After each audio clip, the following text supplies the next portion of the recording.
If you're over 50 and squats hurt your knees, back, or hips, stop. There are better exercises that work your glutes even more effectively. Pain is not a requirement for strength. As joints age, loading them the wrong way can slow progress and increase injury risk. In this video, you'll learn safer glute exercises that build power, balance, and stability without joint strain. Like, subscribe, and comment your age to get guidance that fits your body. Squats are often treated as a universal solution for lower body strength. They are taught early, repeated often, and praised as a foundational movement. But for many people over 50, squats slowly stop feeling productive and begin to feel punishing. This shift is not a personal failure, and it is not a sign that the body is giving up. It is a predictable result of how joints, muscles, and connective tissues change over time. As the body ages, the structures that absorb force become less forgiving. Cartilage thins, spinal discs lose hydration, and joints recover more slowly from compression. Squats place a vertical load through the spine while forcing the knees and hips to share the stress. In younger bodies with resilient tissue, that load is often tolerated. After 50, the same load can irritate joints long before it strengthens muscle.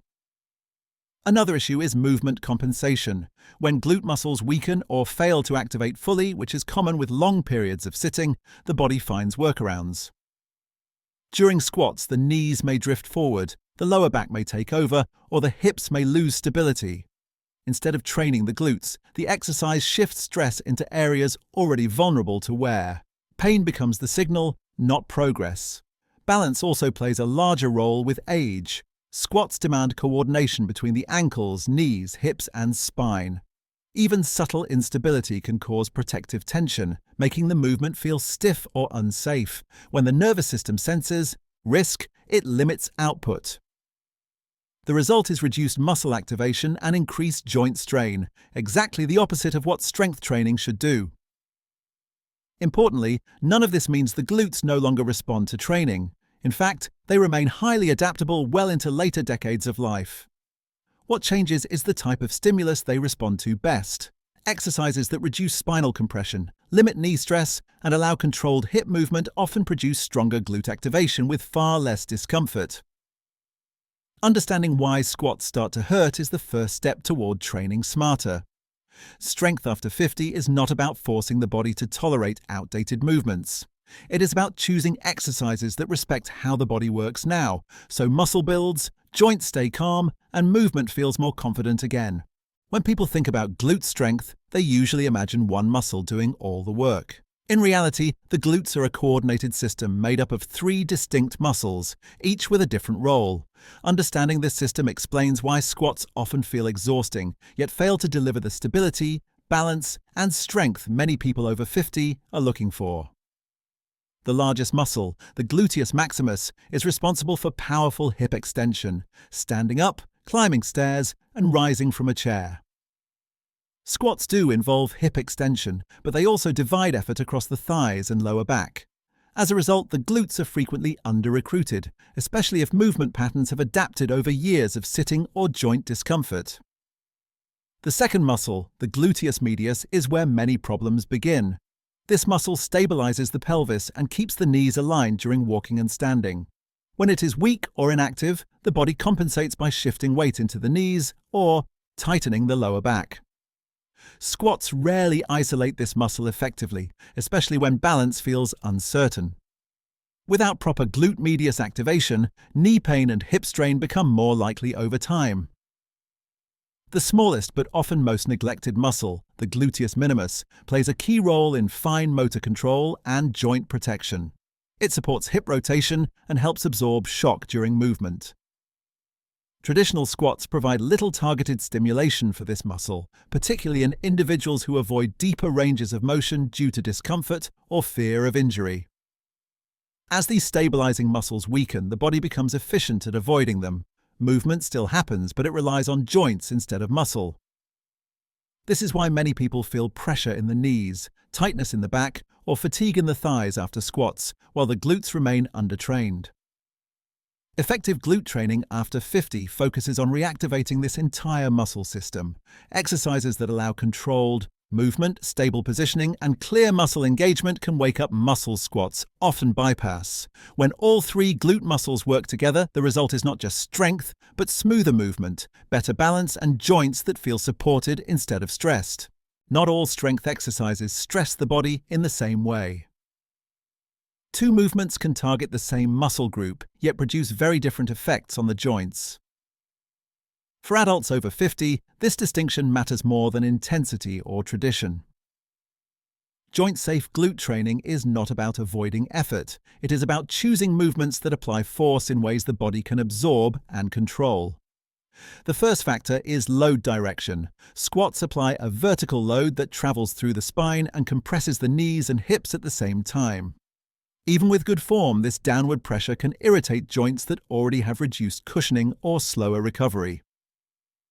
Joint-safe glute exercises shift the load horizontally or diagonally, allowing the hips to work without stacking force on top of sensitive structures.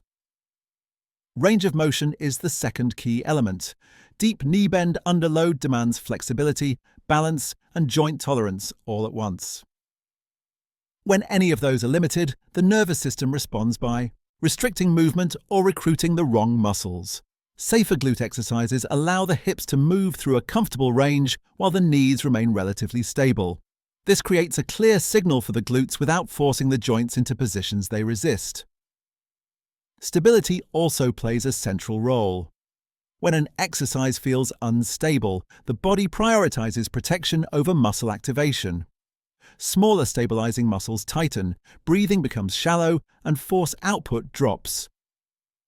Joint-safe glute movements often use supported positions such as the floor, a bench, or a wall, so the nervous system feels secure. That sense of safety allows the glutes to engage fully and consistently. Another overlooked factor is tempo.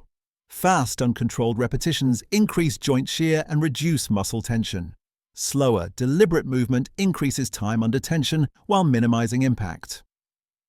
For aging joints, this combination is ideal. Muscles work harder while joints experience less stress. A joint-safe glute exercise does not look impressive. It looks controlled, stable, and repeatable. When chosen correctly, it builds strength without flare-ups, soreness without stiffness, and confidence without fear. This is the foundation of effective training after 50, muscle first, joints protected, and progress that actually lasts. When joint comfort becomes a priority, exercise selection matters more than intensity.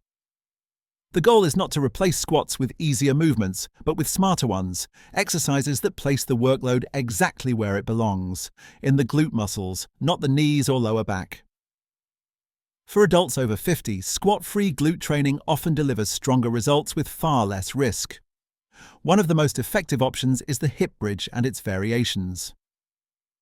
Performed on the floor or with the upper back supported, this movement allows the hips to extend against resistance, while the spine remains neutral and supported. Because the knees stay relatively fixed, joint stress is minimized while glute activation remains high. Many people are surprised to feel their glutes working more intensely here than during squats. Hip thrust variations build on this same principle. By elevating the shoulders or adding light resistance, the glutes are challenged through their strongest range without compressing the spine. The emphasis stays on hip drive, not knee bend, which makes these movements especially well tolerated for those with knee discomfort. Standing kickbacks and cable or band-based extensions are another valuable tool. These exercises isolate the glutes in a controlled way, allowing precise activation with minimal load. They are particularly useful for reawakening muscles that have been inactive due to years of sitting or compensatory movement patterns. Because the resistance is low and the movement is slow, joints remain calm while muscles relearn their role. Lateral movements, such as side steps or gentle abduction exercises, target the glute medius and minimus.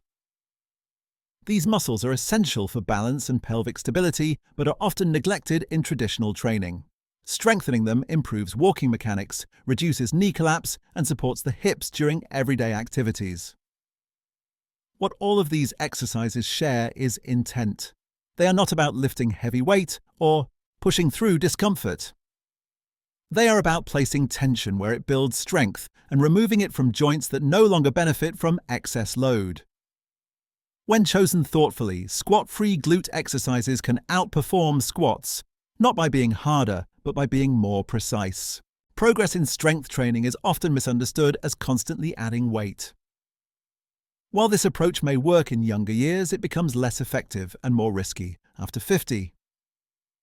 The body still adapts, but it responds best to progression strategies that respect joint health, recovery capacity, and nervous system confidence. True progress is measured by consistency, not strain. One of the safest ways to progress is through repetition control. Increasing the number of quality repetitions allows muscles to work longer without increasing joint load. This builds endurance and strength at the same time. When form remains stable and breathing stays controlled, the glutes receive a stronger training signal without triggering joint irritation. Tempo is another powerful tool. Slowing down the movement increases time under tension, forcing muscles to work harder with the same resistance. A controlled lift, brief pause, and deliberate return can double the effectiveness of an exercise without adding stress. For aging joints, this method is especially valuable because it reduces momentum and impact. Range of motion can also be expanded gradually. Many people restrict movement unconsciously due to past pain or fear of injury. As strength improves, gently increasing hip extension or control can deepen muscle engagement while remaining within a comfortable zone. This approach restores mobility naturally without forcing flexibility. Volume progression, adding an extra set rather than extra weight, is another joint-friendly strategy. Muscles respond well to increased workload when it is distributed sensibly. This allows adaptation while giving joints time to recover between sessions. Equally important is rest. Muscles rebuild during recovery, and joints require adequate downtime to stay calm. Training more often is not always better. Strategic rest days prevent inflammation from accumulating and reduce the risk of overuse injuries. Pain is not feedback to ignore. It is information. Progress that leaves joints irritated is not progress. It is debt that the body eventually collects. Sustainable strength after 50 comes from listening, adjusting, and choosing progression methods that build muscle while preserving movement quality. When progress feels smooth instead of forced, the body is responding exactly as it should. Strong glutes are not about appearance or athletic performance. After 50, they become a foundation for daily life. Every step you take, every stair you climb, every time you rise from a chair depends on how well your glutes function. When these muscles are strong and responsive, movement feels stable and controlled. When they are weak, the body shifts stress into the knees, hips, and lower back, often without warning. One of the most important benefits of long-term glute strength is balance. The glute muscles help keep the pelvis level and the body aligned during walking. This reduces wobbling, uneven steps, and sudden shifts that increase the risk of falls. Even small improvements in glute endurance can translate into greater confidence during everyday movement. Glute strength also protects the joints indirectly. By absorbing force and guiding motion, the glutes reduce the load placed on vulnerable areas. This support becomes increasingly valuable as joint tissues recover more slowly with age. Instead of asking the knees or spine to do the work, strong glutes share the burden and prevent overuse. The good news is that maintaining glute strength does not require long workouts or heavy equipment. A small number of well-chosen exercises performed consistently is enough to preserve function. Short sessions done at home a few times per week can deliver meaningful results. What matters is not intensity, but regular engagement and proper activation. Equally important is mindset. Strength training at this stage of life is not about pushing limits. It is about reinforcing independence. Each repetition is an investment in stability, mobility, and confidence years down the line. If you want your body to keep working with you instead of against you, start training it in ways that respect how it moves now. Choose exercises that build strength without pain and progress at a pace your joints can support. If this helped you rethink how you train, like the video, subscribe for practical health guidance, and comment your age below so we can continue creating content that fits your body and your life.